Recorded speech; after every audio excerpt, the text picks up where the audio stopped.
So, welcome back to the second race of the day for the DSBK National Championship here at the Dubai Autodrome. This is race number 2. We're down to 13 bikes, unfortunately. Well, the good news is at least one bike that did not finish the first race has started this race, or will start this race, but yeah, they are on the grid. As Saeed Al Salati will be the man on pole position. Alongside him will be Manuel Parra and Firas Abu Ghanem. And then Tom Robson, Rani Yashkov and Adrian Andirache will line up on the third row of the grid. Matteo Manera and Graham Purvis will line up alongside them. Well, actually, the order's just changed, so let's just double check that when they line up and they go across the line for the first time, because that'll be interesting to see, because actually showing us now that Tom Robson is the man that's out in front here.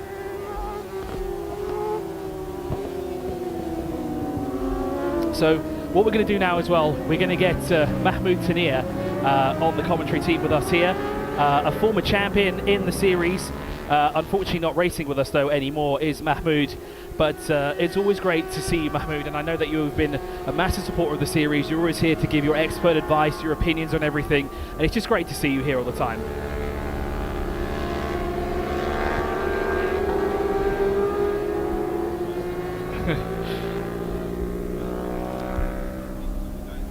Done now is superb to try and still, revive the championship, and put in so much efforts as well. And I think the caliber is also quite good at the moment. We've got some really fast riders as well at the front, and the rest of them obviously still building on experience.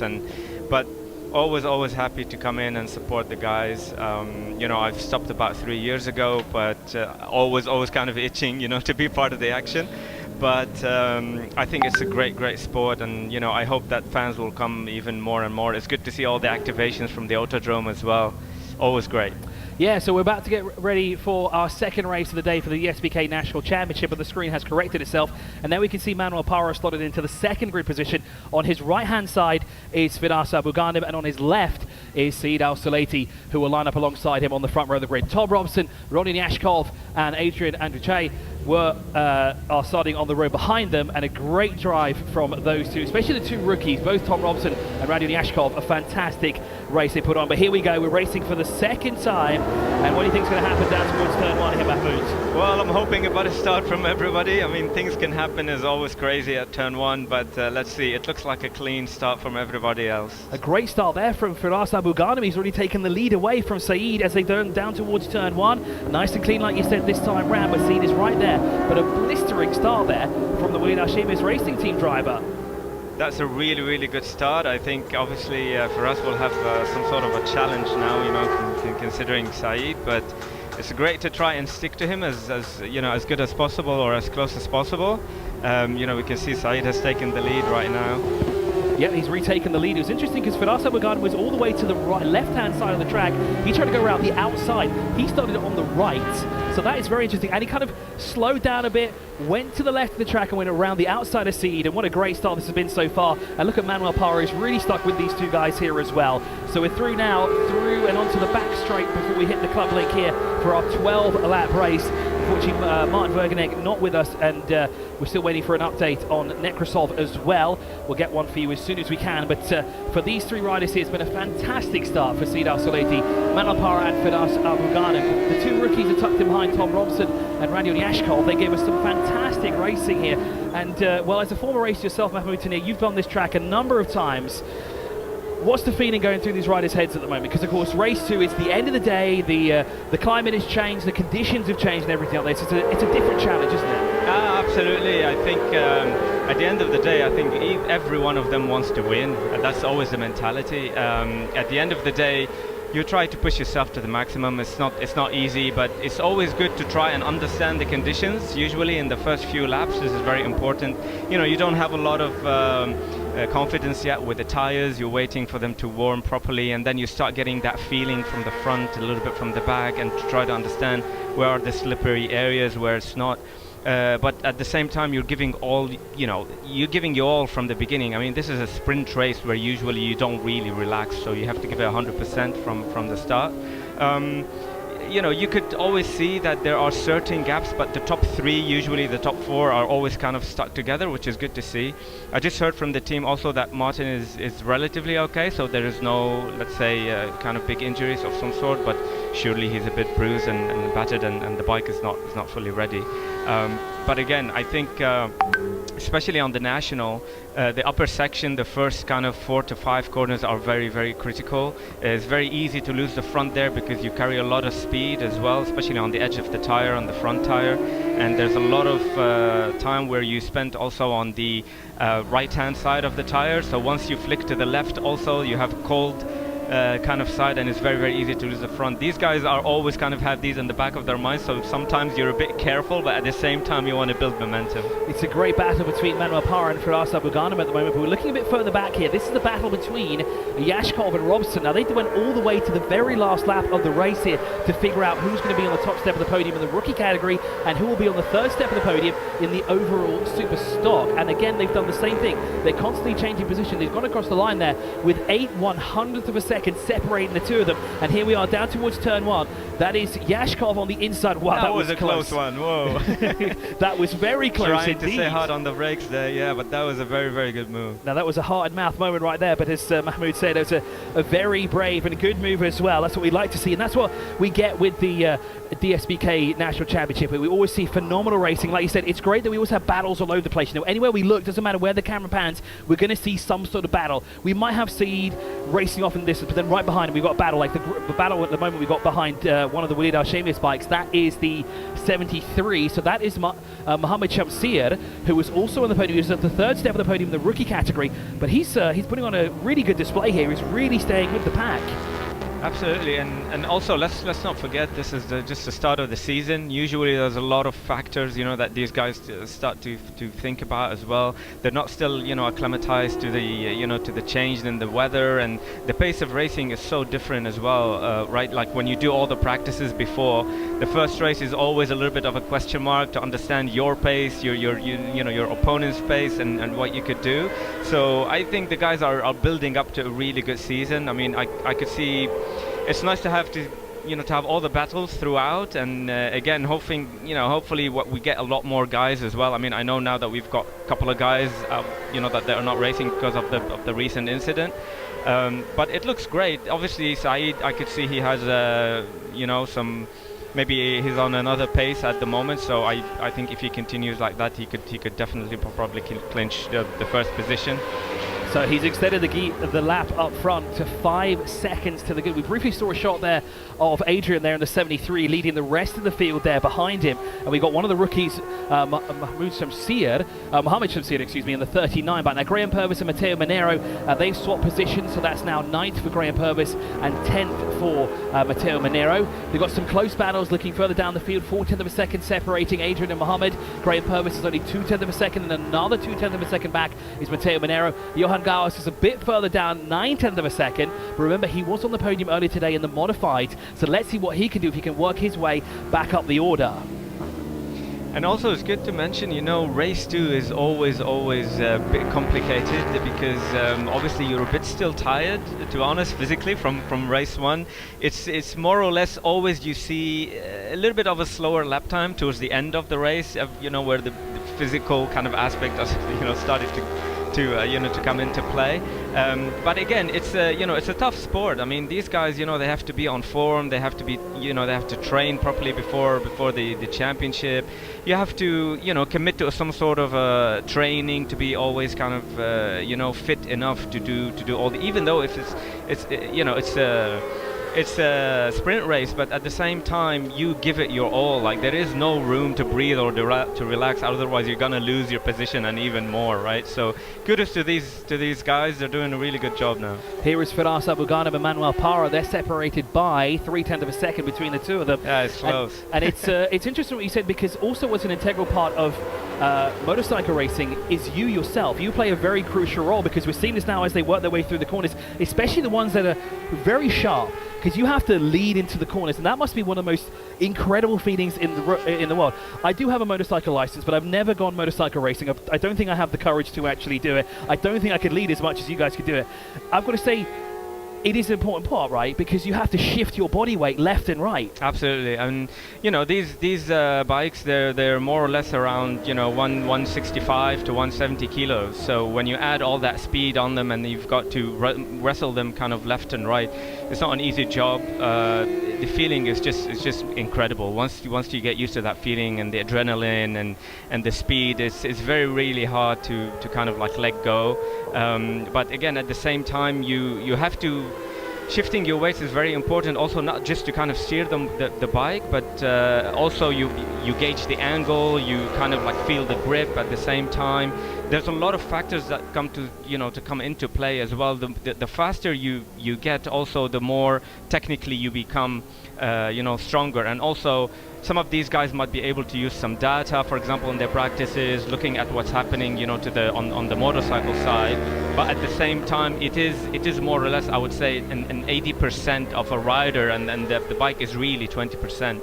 It's also a lot to do mentally, to be honest. In this sport, you have to be mentally strong, and it only comes with experience. I can imagine, because when you're racing in a car, you've got a roof over your head, you've got a lot of space around you. Here it's just kind of you on the bike, as we're looking at now Mohammed Shamsir, who is leading this battle here, and it looks like Adrian has had a problem here because he's tumbled down to the back of this pack. Now remember, he was ahead of Mohammed Shamsir actually. Now Graham Purvis, Matteo Monero have all moved up, so I'm not sure what's happening. We couldn't quite see if there was anything. We didn't see anything on track, no local yellows either of any incidences that happened, but he is still circulating, which is great news. Al Salati continues to lead here by 7.6 seconds. He's just gone the fastest lap of the race as well, a 1:31.429, as he said, 7.6 seconds up the road. But the battle for second has raged on for 5 consecutive laps here. It's incredible how close these drivers are, especially on the super stocks, because remember, in the modified categories, you're allowed to play with the engine, you're allowed to add some modifications here and there, but in the super stock, the bikes are identical. There is no difference between them, and this is how level pegged the field is when you have gaps of 0.3 of a second for not just a lap, but 5 laps. Absolutely. Saeed obviously have quite a lot of gap right now. I think he's in the zone, and when you're leading, actually, it's easy to lose concentration because you don't have a reference anymore. But obviously, with experience, like Saeed has, it's kind of maybe easier a little bit to maintain that. But again, I think the guys from the super stock are doing really well, considering 1:33.0 is a respectable time on a super stock, for sure, something to be proud of. I think Firas and Manuel are doing really, really well, considering it's a 2-second gap in terms of lap time to Saeed is a really, really good lap time. And of course we have the 2 rookies as well battling it out here as well, Tom Robson and Rodion Yashkov. Actually, this is a bit further back because both have gone through just across the line there, so that's not Yashkov and Robson, but those two have put on an absolute phenomenal display of racing here, especially in the first race. Like we said, we had to find out on the last lap who was going to be on the top step of the podium in the rookie category and who would be on the 3rd step of the podium in the super stock category. Now we actually have all 3 rookies in close proximity. Yes, there's a bit of a gap between Yashkov and Shamsir. As things getting a bit tight further up the field by the looks of it. And actually that looks like some back market bikes that Firas and Manuel are coming up. This is sort of towards the tail end of the field. I think this is the 12 and 49 bikes, so that is Mohamed and Hussein, 2 of our other rookies that are here racing with us today, and they're kind of now getting the thick of things here.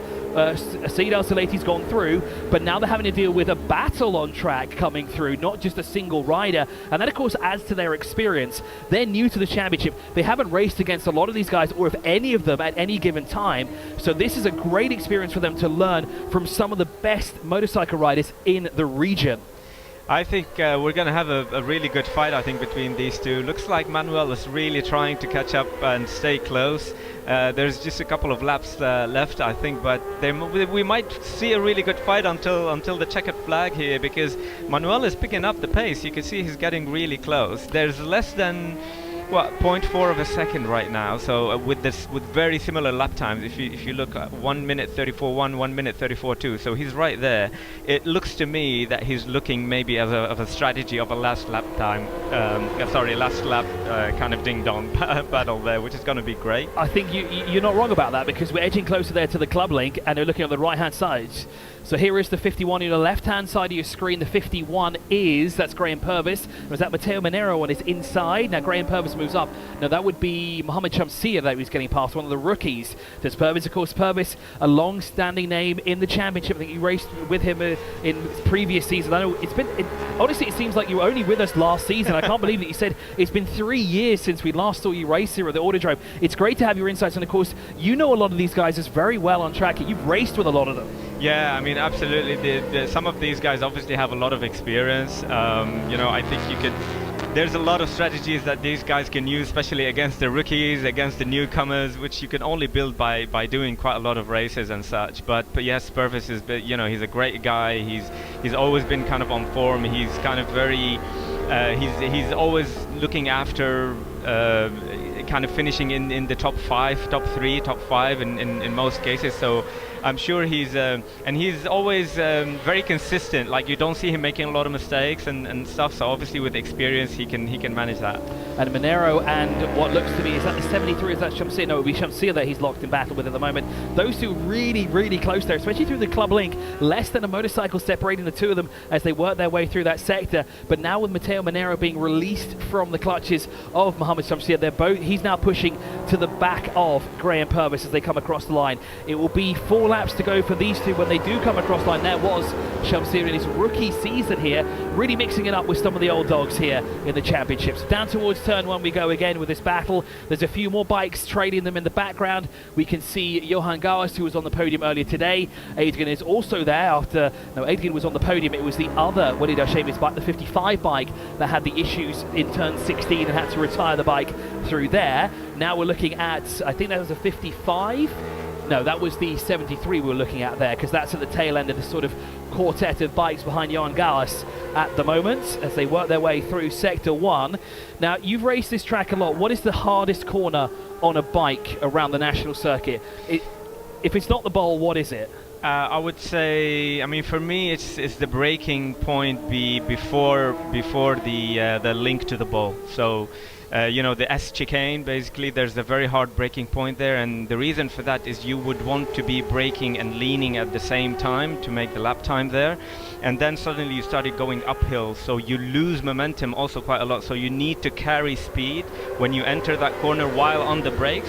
So at the same time, you don't want to lose too much momentum, because otherwise you lose a lot of lap time there, all across to the top of that hill. Yeah. And of course, it's like a direct right turn, is it? You stop and then you turn right immediately. And then there's an S chicane which relatively slows you down as well. So that is very tricky there. And Manuel Parra has made the jump earlier than we expected. We thought he'd do that at the end, but he's done it earlier. Yeah. Now let's see when they work their way to the club link. Let's see that braking zone. So now they're hitting the brakes now and they're turning right. You see that they're leaning and braking at the same time. And I guess. And now you're going up. Yeah, and then you've got so many things running through your head at the same time. It'd be interesting to think, how can you keep a clear head when you've got so many things to figure out when you're turning just right? Well, I mean, part of the the beautiful thing about this sport and motorsport in general is awareness. It amplifies like your awareness ability. You are able to kind of read the track and feel the bike, but at the same time you are really aware of what's around you. There are some exciting moments, especially, I mean, on the brakes. You are, because even though we wear the earplugs as well, but for example, when someone is diving inside of you or braking very hard, you actually hear them. You can hear their machines, and then you start to question, oh, shall I go in, shall I block, or shall I open the door? So it gets quite exciting from that aspect, but again, it's part of doing that racecraft and learning a lot, and before started learning strategies and being quite experienced in that field. But Manuel, I think, is doing a really good job. I think he's now pulling for us. So we're looking there at the leader, Seed Al-Salati. We haven't spoken much about him. He's been a relatively incident and he's just kind of in his own little world here at the moment. He's 11.6 seconds up the road. He's just slowly carving his way through the field, putting a lap back on some other riders. He's working his way through the club link there and onto the bowl. So this time around, this is the penultimate time he's working his way through the bowl complex, and it'll be through turn 15 and 16 as he crests over the hill down towards turn 16. It'll be 1 lap to go, and it'll be a perfect weekend for him because he's looking for a second race victory here this time around. So down through turn 16, he's got some bikes in front of him, including, I think that was the 73 and 18 just in front. So now Al-Salati will start the final lap of the race this time round. One more lap. There is the 51. This is Graham Purvis again. Now, he was locked in that great battle a little bit further down the order. He's currently in 5th overall in the super stock, a little bit further back from Rodion Yashkov and Tom Robson. Now, it'll be interesting to see what those two are up to at the moment, because it looks like Tom Robson is only 0.2 of a second, well, he was actually last time round, behind the 55 bike on the previous lap. Now let's see what he can do. Can he move up? He's still in third position in the Superstock category. He's leading the rookies at the moment. He's got a nice gap of 9.4 seconds between them. He's really close right now. And there he is. That was Tom Robson trying to go the long way around the outside. That's not where you want to be. You want to be on the inside. But of course, he was trying every move that he could. And it seems to be Tom Robson